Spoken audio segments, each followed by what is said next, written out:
आइए हम आपको बताते हैं कि जो मैट्रिक पास आउट हुए हैं 2025 में स्टूडेंट्स, वो कैसे OFSS के माध्यम से 11th के लिए रजिस्ट्रेशन करेंगे। तो सबसे पहले आप अपने सिस्टम पे या मोबाइल पे कोई ब्राउज़र ओपन कर लेंगे। उसके बाद गूगल ओपन कर लेंगे। आप गूगल तो ऑटोमेटिक भी ओपन हो जाता है, ठीक है। यहाँ पे आप सर्च करेंगे OFSS, ठीक है। तो OFSS आप जैसे ही टाइप करेंगे और इंटर प्रेस करेंगे तो आपको कुछ सजेशंस आपके सिस्टम पे या आपके मोबाइल पे उपलब्ध हो जाएंगे। देखिए, सबसे पहला जो पोर्टल है वो लिंक मैं प्रोवाइड आपको कर दूंगा। तो सबसे पहला पोर्टल OFSS bihar.org पे क्लिक करेंगे।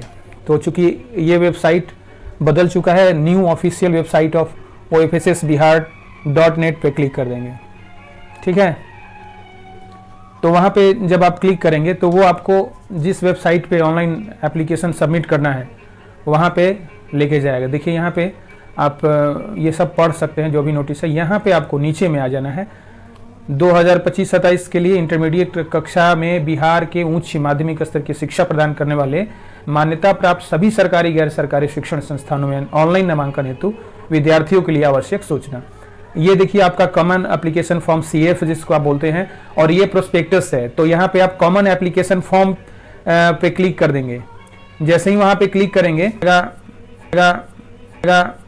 उस फॉर्म पे, ऑनलाइन फॉर्म पे, यहाँ से आप आसानी से आवेदन कर सकेंगे। तो ये आप पढ़ भी सकते हैं। ऑफलाइन फॉर्म भी डाउनलोड करना है तो यहाँ से आप डाउनलोड कर सकेंगे, ठीक है।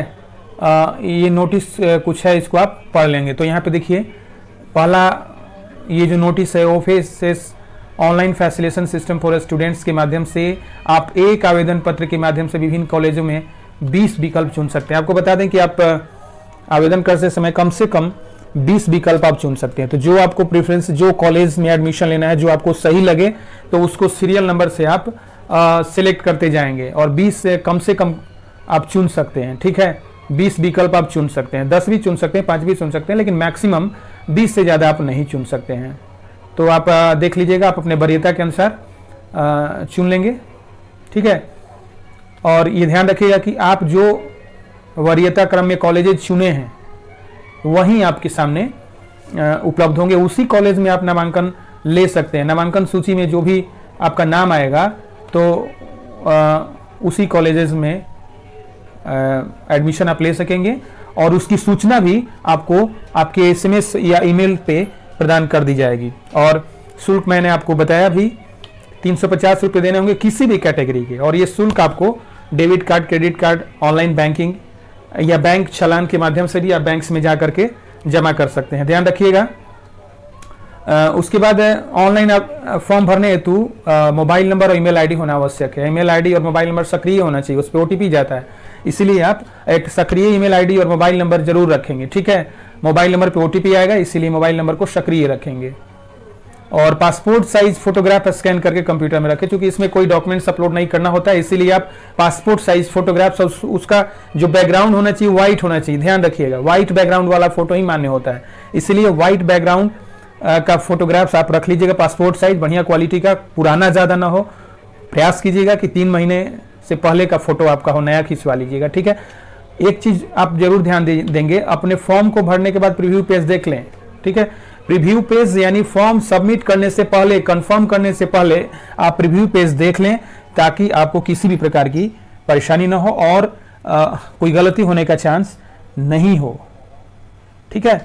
और दूसरा नोटिस ये है कि यह ध्यान रखें कि बिना भुगतान किए हुए फॉर्म स्वीकृत नहीं किए जाएंगे, अतः यह आवश्यक है कि आप ऑनलाइन अथवा ऑफलाइन अपना भुगतान अवश्य करें, ठीक है। तो ये सारे निर्देश आप देख सकते हैं और यहाँ पे ये चेक बॉक्स पे क्लिक कर देंगे और आवेदन करने है तो यहाँ क्लिक करे पे क्लिक करेंगे, ठीक है। तो यहाँ पे जैसे ही आप क्लिक करेंगे, ये आपका जो CF है, कॉमन एप्लीकेशन फॉर्म है, वो ओपन हो जाता है। थोड़ी सी कभी कभी सर्वर जैसा होगा, स्लो होगा, तो थोड़ा सा लेट खुलता है, वेट कर लेंगे। देखिए, यहाँ पे आपका कॉमन एप्लीकेशन फॉर्म ओपन हो चुका है। ये हूबहू आपका जो है वही फॉर्म है जो आप ऑफलाइन फॉर्म को भर के लाए हैं, तो उसी के अनुसार आप यहाँ पे भर सकते हैं। देखिए, मैं आपको बता भी देता हूँ। तो विद्यालय परीक्षा बोर्ड का नाम आप यहाँ पे ऑटोमेटिक दिया हुआ है, लेकिन आप यहाँ से सिलेक्ट कर लेंगे। जिस बोर्ड से आप पास आउट हुए हैं उस बोर्ड को आप सिलेक्ट कर लेंगे। किस साल आप उत्तीर्ण हुए हैं, किस साल परीक्षा में उत्तीर्ण हुए हैं, मैट्रिक की परीक्षा किस साल उत्तीर्ण किया आपने, यहाँ से आप सिलेक्ट कर लेंगे। ठीक है, आपने कौन सी परीक्षा पास की है, एनुअल किए हैं, कंपार्टमेंटल किए हैं। मतलब कंपार्टमेंटल तो आप जानते ही हैं, जब कोई बच्चा एक किसी विषय में फेल कर जाता है तो वो एक दो पेपर का जो परीक्षा देता है। ठीक है, सही सही डेट ऑफ बर्थ यहाँ पे भर देंगे, डे मंथ और ईयर आप चूज कर लेंगे। रोल कोड आपके एडमिट कार्ड या मार्कशीट वगैरह जो भी होगा उस पर लिखा रहेगा, सही भरिएगा। Roll number भरिएगा।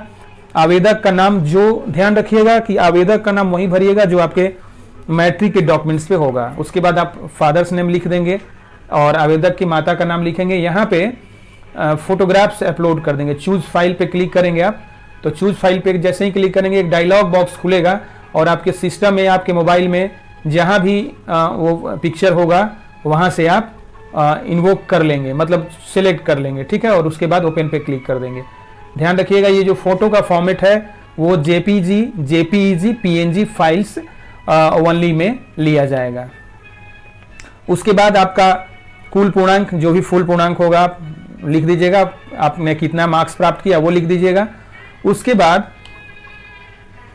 विद्यालय का नाम, जिस विद्यालय से अपने जिस स्कूल में 10वीं की परीक्षा उत्तीर्ण की है उसकी विवरणी नीचे भर। Record of educational institutions last attended from which you have pass 10th examinations, तो वो आप यहाँ पे भर दीजिएगा। ठीक है, तो विद्यालय का नाम भरेंगे, विद्यालय का पता भरेंगे, इस जिस जिले में विद्यालय है उसका भरेंगे और किस वर्ष नामांकन लिया था, किस साल उस विद्यालय को छोड़ा था, क्या आपने 10वीं की परीक्षा कस्तूरबा गांधी आवासीय बालिका छात्रावास में रहते हुए उत्तीर्ण की है, तो यस नो ये जो भी आप क्लिक कर दीजिएगा। आवेदक की विवरणी है, जेंडर भर दीजिएगा, मेल फीमेल ट्रांसजेंडर जो भी हो, मातृभाषा आपकी जो हिंदी इंग्लिश जो भी हो, सिटीजनशिप इंडियन अदर्स जो भी हो, रिलीजन यह भरना देखिए अनिवार्य नहीं है, लेकिन आप भरना चाहेंगे तो भर सकते हैं। ये भी आपका ब्लड ग्रुप जो भी होगा भर सकते हैं, अनिवार्य नहीं है, इसको आप नहीं भी भर सकते हैं। उसके बाद अपना एड्रेस, स्टेट, डिस्ट्रिक्ट, ब्लॉक यानी म्यूनसिपैलिटी ब्लॉक वगैरह जो भी हो, यहाँ पे डिस्ट्रिक्ट जैसे ही राज्य सेलेक्ट करेंगे, जैसे मान लीजिए बिहार सेलेक्ट करते हैं, उसके बाद जिला यहाँ पे ऑटोमेटिक आ जाएगा, उसको सिलेक्ट कर लीजिएगा और उसके बाद अपना प्रखंड वगैरह सेलेक्ट कर लीजिएगा। देखिए यहाँ पे डिस्ट्रिक्ट आ गया तो इस डिस्ट्रिक्ट को आप सिलेक्ट कर लेंगे और जो अररिया डिस्ट्रिक्ट मैंने सेलेक्ट किया तो उसमें जितने भी प्रखंड होंगे वो आप सिलेक्ट कर लीजिएगा। पोस्ट ऑफिस वगैरह सिलेक्ट कर लीजिएगा, पिन कोड आप भर दीजिएगा, मोबाइल नंबर, ईमेल आईडी ये सही सही भरिएगा। ठीक है, आधार नंबर, ठीक है आधार नंबर यहाँ पे भर दीजिएगा।